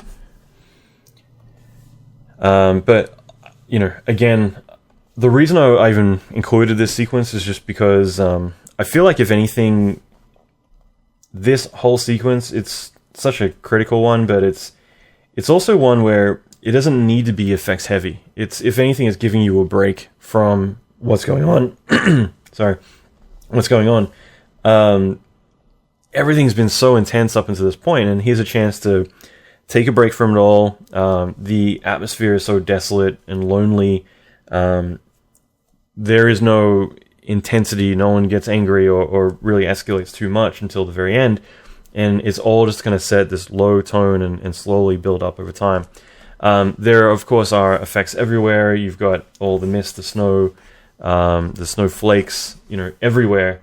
And then you'll have snowflakes that are sitting on the live actors as well. Obviously, this guy's CG, but and that's just to tie them into it. But everything about this is just, it's a, for the most part, all CG set, and yeah, like it's beautiful in the sense that it doesn't need to be over the top. It's a vacation from such an intense film, but you know, if you were to break this down, you've got snowflakes moving through the shot. You've got atmosphere that in general is just populating everything moving through the shot. And then this is something that I do a lot, is I'll create little pockets of either dust or, in this case, snow mist that would come off of key objects. And that way, what it does is it helps feel like you have this massive volume of this stuff everywhere, but then you have like these interaction layers, and that's what I'll always call them, is interaction layers, where that way you don't need to simulate everything interacting with everything. You just have a big volume of stuff moving through. Then you might have some, like, you know, atmosphere that's moving along the ground, and but then you have these interaction layers which are way more detailed, and it just makes it feel like those areas are picking up visibility because they're interacting with the elements, and they get a lot of detail because of that. But you know, structuring it that way, it works really, really well. So even on the trees, you can see it's very subtle, but it's there.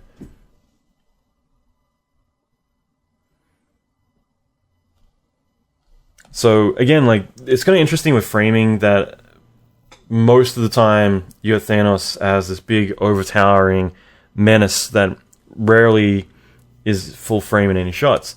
And again, the framing of this sequence is not to make him larger than life, or to make him, you know, completely bigger and massive in scale. It's actually to kind of more humanize him.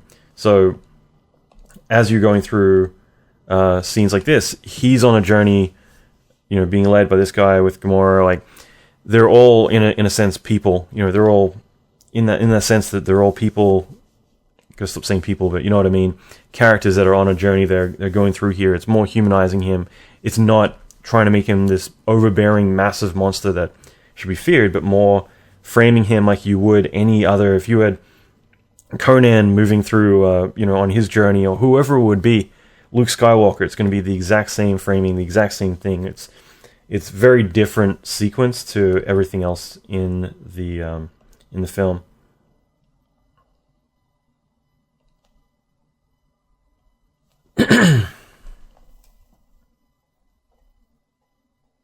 So again, even stuff like that, just adding little snowflakes to her, like on set, like just dropping stuff on her, it just helps kind of, you know, stop you from thinking about CG, dust, and everything else. It's like, this is believable. So even shooting stuff dropping through here, I always have fun doing practical elements like this, like dust and snowflakes, things like that on set.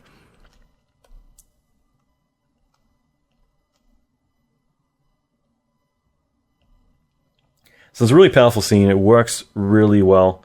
And like I said, it's more of a vacation from the rest of it. It's shot completely different. It feels completely different.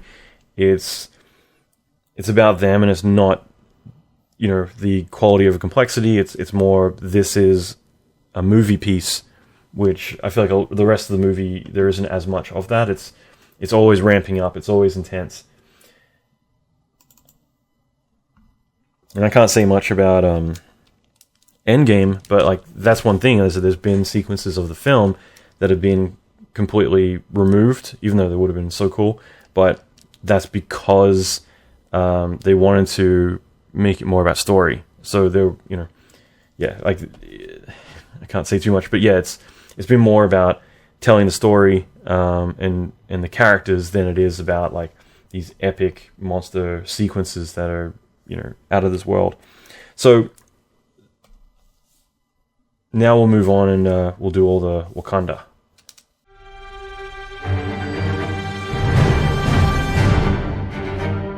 Okay, so this is Wakanda. You know, I love all this. Again, like the whole thing is the CG, but the effects are great. Like I love all this. Just these epic explosions.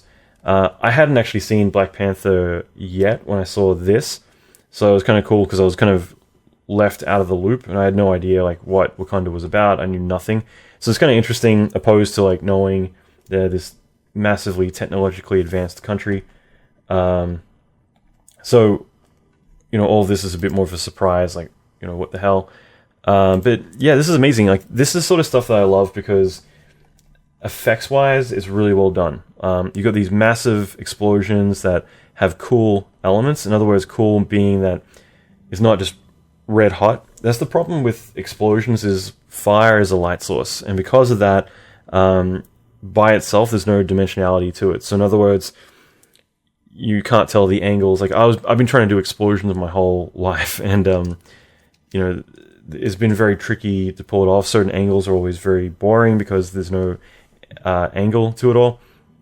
Doing a 3 1/4 shot like this is perfect for doing explosions like this. But on top of that, having it cool down means that you get smoke getting introduced into the effects, and that works out really well, just because then you have shadow, and therefore you can kind of see a lot more additional detail. You can see the angle of it all. It just works a lot better. But on top of that, adding these small trails, like without that, it always is going to feel kind of bland, but it's also going to feel a lot smaller. So adding these small trails that are quite big, really, that's just going to really emphasize, like, you know, how big this explosion actually is. So again, like, looks great.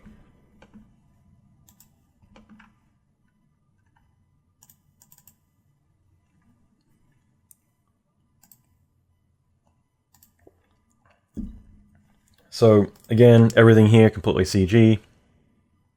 You got this stuff coming in, more of the same kind of framing. These sort of follow-through shots are kind of cool. It's kind of Michael Bay-ish to follow down with it, and you know, these days we can do that a lot more. And you always get that hint of there's a field, just because there's the hint of blue on there, that yeah, there's a force field, and then we can see this coming down and hitting. So again, this is one that's not hitting the force field. So just going to talk about explosions for a minute. Again, by doing this, you're getting these smoke plumes that just kind of help give the sense of detail, but then you're getting these smaller streaks coming out, and that again, just it helps for a few reasons. It helps with scale, but it also helps with velocity. When you have these, it makes it feel like, wow, this thing is really making an impact. And then having the hints of fire, stuff like that, even not going too over the top, it helps on a lot of different levels.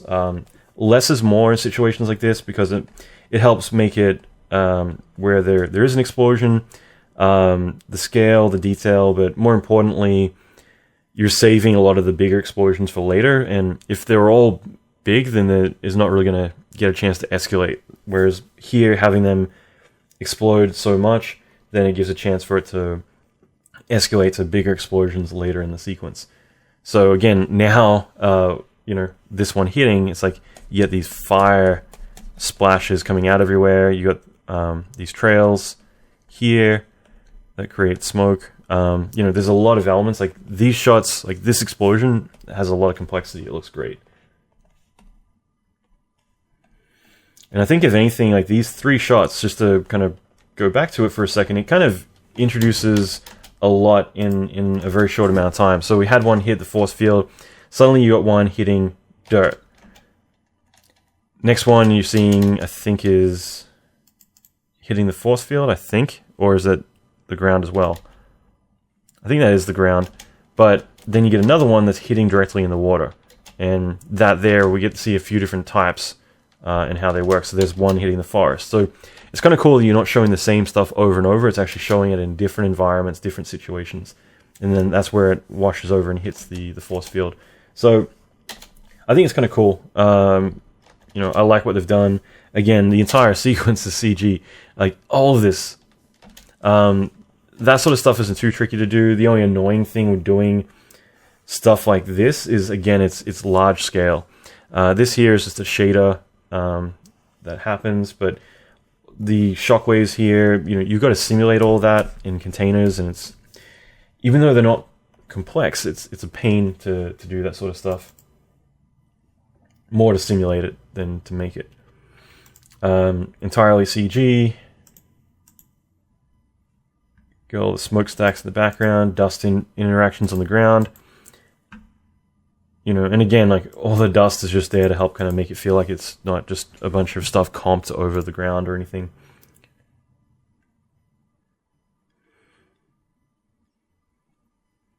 And again, it's really busy on purpose, just to kind of showcase that there's a lot going on. There's a lot of people in there to introduce them all. Stuff like this I love, just because with effects, we tend to make everything hyper real. In other words, like if you were to do a smoke plume, it's going to be moving at about 100x the proper speed, or at least like 10x. Realistically, I always stop when I see a building burning just to kind of observe, and just if there's like a big smokestack or whatever. And it's always been interesting because, again, like, this stuff moves kind of quick, but the bigger it is, the less it's likely to move, especially when it leaves the main area. It has a lot of energy here that depletes as it cools down, and then it's more the wind that's starting to like drift it, and that's it. So with that, the fact that you've got these smokestacks that don't move, they're just sitting there almost static. For me, like, I like that sort of stuff because it's real. Again, all of this is in haze. It's it's all CG. But this is the sort of stuff that works really well, just because rather than doing sims just for the sake of, like, trying to make it interesting, you're weighting it more in reality that these are these massive smoke plumes that have cooled down and are just in a resting state. So as simple as it is, it's a lot more accurate, and you have some drift on there.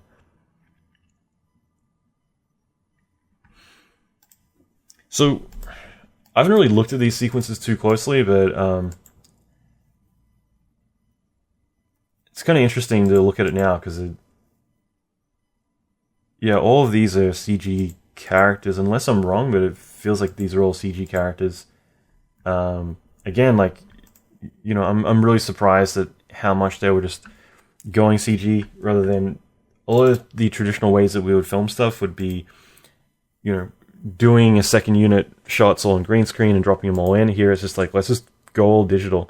And I think that that's what really surprises me about all the Marvel films now. It's just gone to a point where it's just, there are some shots that it blows me away how they decided, let's just do that entirely CG, close-up of Thor's face on screen for 10 seconds, doing some interesting thing, and it's just the entire thing CG. So I'm really surprised by that, just because it shows the confidence that you have that at this point, like, we can make that believable. So these are great. The Venom training that I put out recently, Lucas Ridley, he's one of the animators on the sequence at ILM, did a really great job animating those guys. I'm hoping to be collaborating with him on some really cool new stuff pretty soon. But I love these guys. I love the whole burnt shader, like all the flesh that's kind of burnt off of them as they came through there. Like, again, like the shaders to me are what's most impressive. Like I love all of that. Again, all the CG saliva, stuff like that, which is fun to do. So I think if I recall, there are certain shots where they actually built out like a big kind of lake there, specifically for these sequences. But again, a majority of this is all 3D. Everything is 3D. So it's just more of the same. So this is a napalm shot. I thought this was really cool. Again, all CG. Looks great. And again, just when you think about all of the different things that are coming into play here, it's pretty impressive. So again, completely CG. He drops all these napalms down. That's all blowing everything up, interacting with the water, interacting with the force field there. These characters are following the water. You got crowd simulations going by. Large scale here, foreground here. Again, I love the fact that, you know, they have done a great job where it's not obvious. So like, I would just assume a shot like this would be live action foreground. Obviously, we've got a CG Iron Man here, but I'm just assuming that this is all entirely CG. Just because of continuity, like they're doing it so much everywhere else that it wouldn't surprise me for a shot like that. Because again, like I think the reason that ILM specifically, but in general, Marvel are so aggressive with doing everything CG is because to go do a shot like this where it's like, let's get Chris Evans and Scarlett Johansson, everyone else into this shot, like, you know, there's a finite amount of time that you're going to have, you know, to get all this done, and to know that it's going to be very hard to schedule any pickups or anything like that. So I love this. It's pretty easy to do this sort of thing where you do an explosion and it's like clipping on the edge, but it looks really beautiful. The fact that it's kind of refracting into this force field. There's massive crowd sim and they're all pooling into there. Really awesome stuff.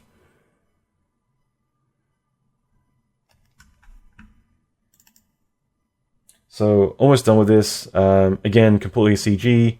A lot of water. Yeah, almost all of this is entirely CG. And again, like having it all take place in the water is fun and interesting and new compared to all the other stuff that's been going on. But it also helps because, again, all these effects help just tie it all in. So having all those effects works really well. This sequence here, I haven't paid too much attention to, so I'm just going to click through it pretty quick. But you know, there were a lot of people requesting covering that. I think I'm going to get into it in a moment. In fact, yeah, I'm going to be doing that next. But the last bit of Wakanda, again, just doing all this CG stuff. You know, just to point out, like, this is where doing all those secondary elements, like effects, is really important. So you could easily have these guys biting him, and that would be fine. But having those visual cues of sparks hitting up and doing all that, which is happening, that's the sort of thing that just, again, it makes it just really obvious that, you know, what they're doing, that they're actually biting him. They're not just sitting on him. So these are the sorts of things that just those visual cues work really well. Everyone was talking about the Thor sequence, like covering that. Again, like this sort of thing isn't really difficult to pull off. You got your beam here. It's creating, you know, a fluid sim going down as well. This is creating basically like a particle system that drives a fluid, so that all splashes out. So this is one element.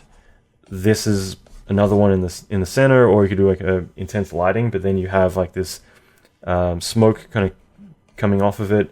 So there are different elements to make all of this up. But it looks cool, but it doesn't need to be too complex. For me, like what I really love is this is a light source that's casting these elongated shadows over all the characters. Looks kind of cool.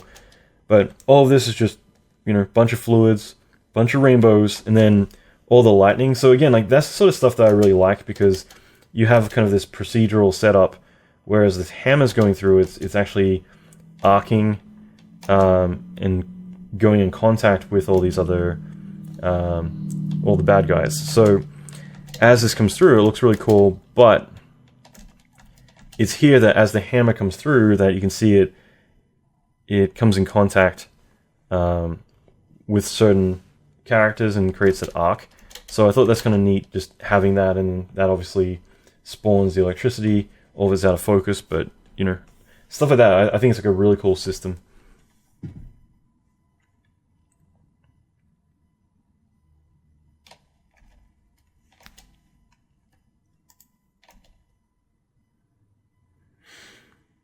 Really cool framing.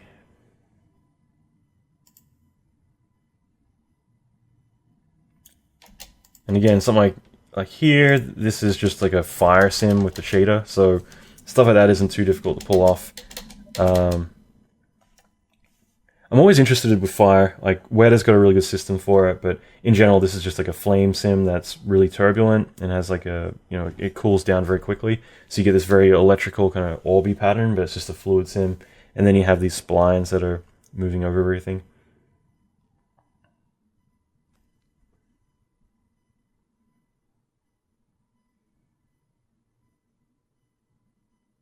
Yeah, so all that stuff's beautiful. Again, like it's cutting around so much, so I didn't do it. I didn't take too much time editing this down. But again, another hero sim, looks like the same asset as before. In fact, yeah, we covered all this. In fact, I think that's just recycling a previous shot.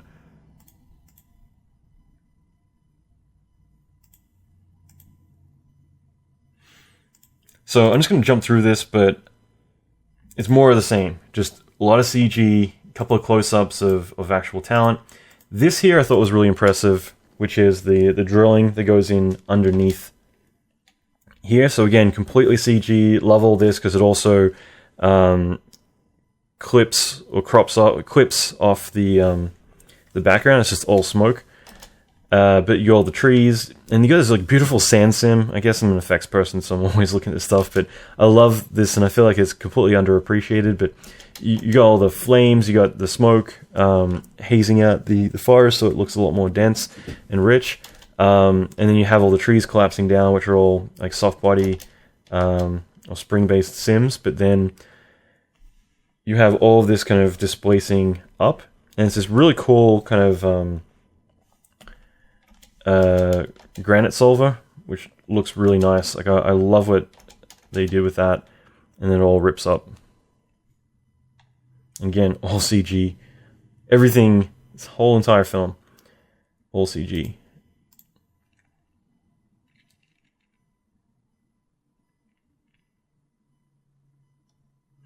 And I think, I haven't really paid much attention, but I think you'll notice that as well with the wheels, like, I think there's going to be a lot of times where you're just going to see them, just to really emphasize the scale again, they're not going to be full frame until, after they get destroyed, just to really kind of help sell that scale. So again, I'm just going to skip through this kind of quick, because this is just like a really long sequence of just a lot of the same sort of stuff. A lot of crowds.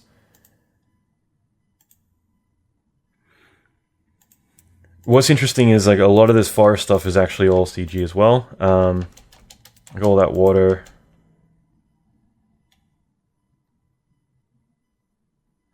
Yeah, everything. I love the water that they've done. Like it's really beautiful.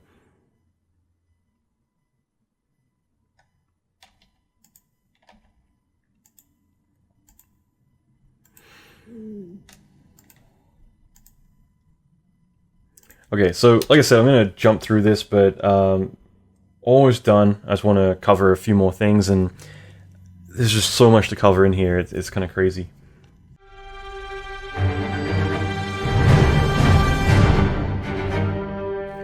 Okay, so again, I'm just going to go through sequences kind of quick. Big belt thing here, again, same rule of thumb, having that perspective. So having something in the foreground that goes all the way back, having it kind of fading out a little bit into haze. again, you can't really do haze too much in space, so you got to balance it out a little bit. But again, that's really important, and of course the fact that it's not in frame to really emphasize the scale of how big this damn thing is. So framing is very similar. Even then, just having these little things around here just really helps sell the scale of it.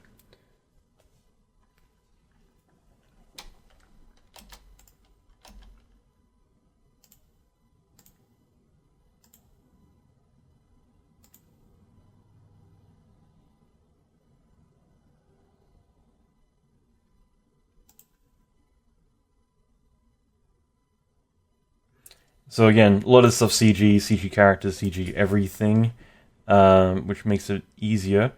And then having that ice element breaking at the end.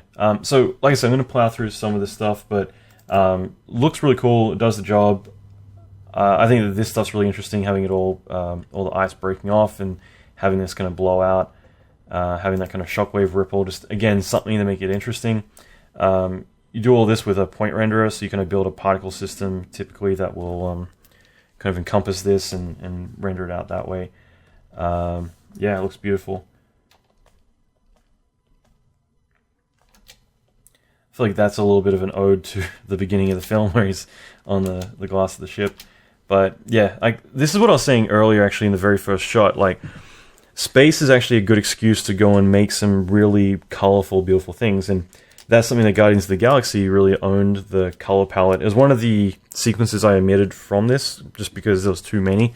But Guardians of the Galaxy really owns the purple color palette, and that's kind of like their thing.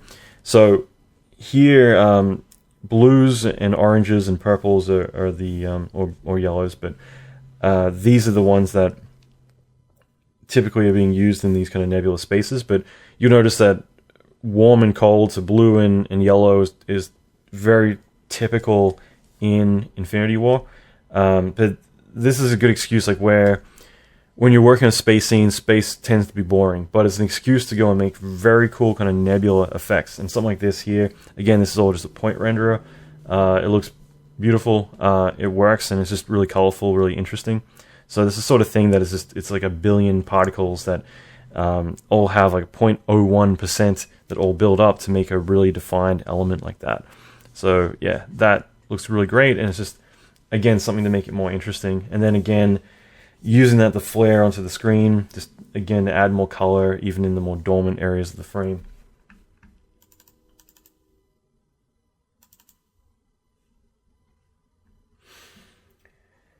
And then this is where it gets cooked. So more of the same. I'm just going to jump ahead, but all this stuff here is just more of the same. It's like a lot of volumetrics.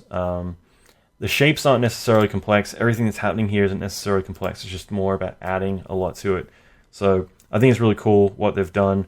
Like I said, there's nothing really complex about it. It's just adding lots and lots of elements. The fact that it is such a dark environment really helps.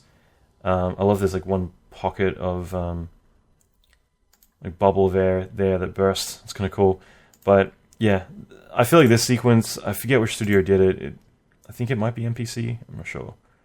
But yeah, it's a bit more on the simple side. What really grabs me is just the nebular effect around the star. For me, that's really beautiful. The rest of it, it is what it is.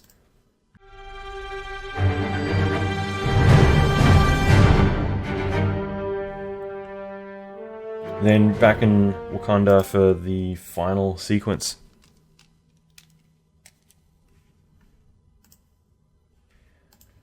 Okay, so this is as Thanos is arriving. It's more of the same. So this is just a fluid effect that is it's very turbulent. So you get a lot of turbulence cranked up. Then you have a wind direction, so it's all kind of sucking away from it. Then you got a lot of backlighting, such as these lightning bolts, which are kind of splines that emit light. The effect is really cool. It's pretty simple to pull off. Have him show up. What's interesting about the sequence is just more everyone gets a crack at Thanos. Everyone gets their ass kicked. And it gets a chance to actually show off his gauntlet, because I think the whole point is that throughout this whole film, he hasn't really used it too much. There's been a few interesting ways that he's been able to use it, story-wise, but in action, he hasn't really used it too often, just because, there's just like an imbalance, I think, with a lot of this stuff that, I'm not sure what to say here, but there's so much he could be doing with this, but it's just a chance to kind of show off, like, hey, let me demonstrate like all the different ways I can kick everyone's butt to utilize, like, the fact that I've got this gauntlet that's all powerful. So, if anything, everyone gets to have a stab at him. Everyone gets their ass handed to them. But if anything, it just kind of shows that, it's not like there was one person who was in the scene that could have stood up to him, but wasn't around, apart from her. So, yeah, in general, it's kind of interesting. All this stuff is just, again, more of the same. It's just lots and lots of these sort of plasma effects, a lot of missile trails, a lot of fluids, a lot of stuff. The interesting thing is that unlike every other scene in this movie, this is one of the first times that you don't have that overpopulated volumetric. So you got haze, you can see there it kind of fades out, because again, otherwise it's going to look unrealistic. There's even kind of haze here compared to here. But the main thing is it's much more harsh lighting. A lot of this is CG, not always, but in a lot of scenes. And, it's just a very different approach to how the rest of the movie is. This finally is like a lot more clear. Again, you got haze, you got everything blurred out, but it's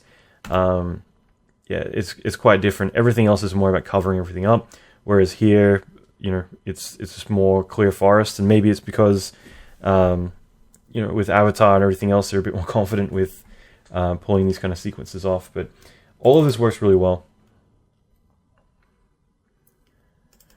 But as I keep saying, like, a lot of these effects aren't necessarily complex. It's just a lot of them layering up. So if I were to do something like this, it's just a matter of breaking down the elements. This is going to be a particle system that creates a fluid. And then even there, when it hits the face, I'm probably going to create like a splash system of fluid that's separate from the other particles, like a different event. Same thing here. I'm going to have one element that's building up here, and then I'm going to have one that's essentially a fluid that's going all the way out to here. And then I'm going to have another element that's splashing out on here. I'm going to have another kind of force field effect, which is either going to be fluid or it's going to be done with a shader, but that's going to be there. So there are all these different elements that build up. And then, of course, you're going to have the dust as it's getting pushed back as well. So each of these, and you got water as well there.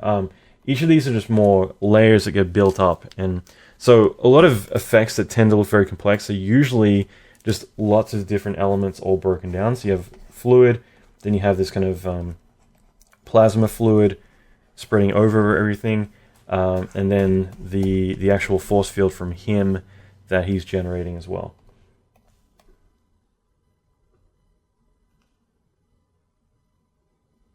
So yeah, more of the same.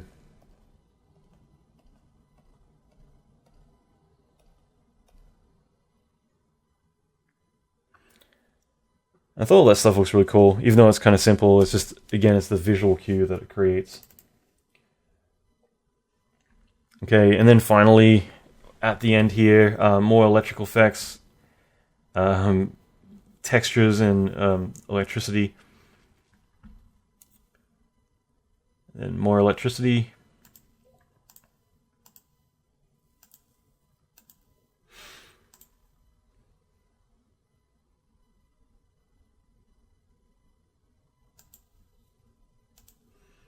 So, yeah, I mean, like I said, I feel like these effects aren't too complex. It's all CG. The whole thing, like this whole, he's CG. Yeah, animated feature film, but it's great. It's brilliant. Like, I'm blown away by the amount of work, the talent involved in this. It's flawless. It's really beautiful. There's one final sequence, which is the ashing, which a majority of this was Weta, I believe. And so we'll talk about that as well. But yeah, this will be the final sequence of the film. So just talking about the ashing, I thought it was kind of interesting. I like the fact that they could kind of just introduce it. It isn't like there's a lot of build up. It's kind of more of a subtle thing. Like in the background, you got him walking, and then it's like, what the hell is going on? Originally, when I did the poster for this movie, we were told that all these guys die at the end. Which it's kind of the downside of working in films. A lot of times the endings get ruined for you. But we went and saw it opening night. What had been described to us was kind of different to what's in the film. So I'm really glad that we saw the film, just so we could actually understand what's going on. I'm kind of surprised by the shot. I realize how difficult it is to have him fall and collapse, but I'm sorry, but I'm not a fan of this one particular shot for a lot of reasons, just how it was done. And I'm sorry if you're listening and you did this shot, but yeah, it's just this one thing, like how he collapses and falls. I don't want to say too much, but it's just, I was kind of, especially because usually the first time you see something like this, whether it's introducing Thanos at the very beginning of this or whatever it's going to be, usually the first one is the most critical because you're introducing it into it, and then from there, all the other ones aren't as important typically. Whereas this one, I felt was probably, like me personally, I felt it was the weaker of the lot. What I think works really well is tracking all the CG dust not dust, but ash everywhere. I find that like when you do that, it really sells the shot rather than have it all disappear or anything, having it all littered there. It works really well.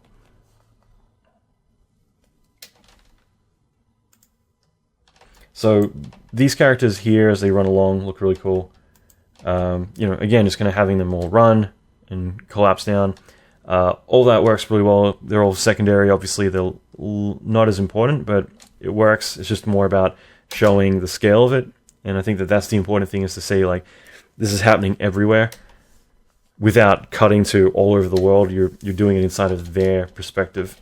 And this is one that you just don't see coming. And I really like what they've done. I think that this shot worked really well. I love the motion, everything about it. Yeah, it's really cool. Obviously, I've done a lot of ash. I've done a lot of ash in my time, so like seeing stuff like, and that's why I did the poster. Like, all the stuff I've done in the past, they're like, we want you to create the Avengers Endgame poster because we want you to create all this ash, and like we want you to really kind of capture this on like a whole different scale.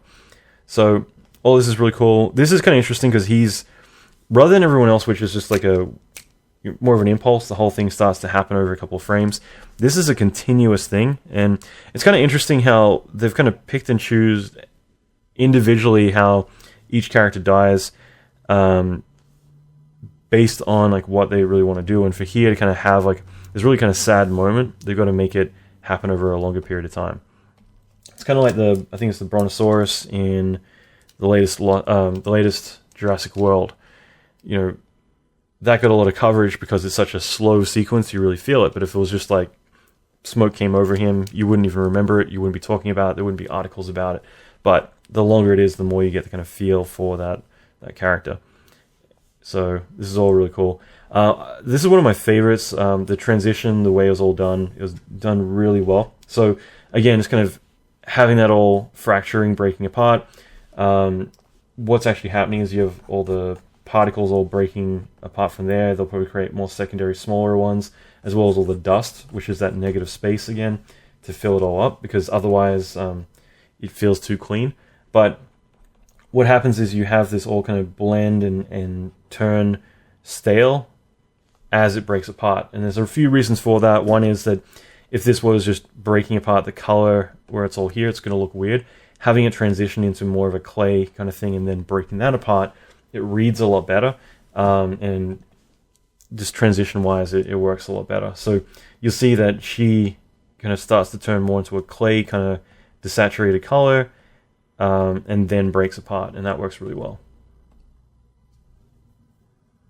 Again, another great one. I really like that shot. Like just the way that those are pulled off. Like those two are two of my favorites.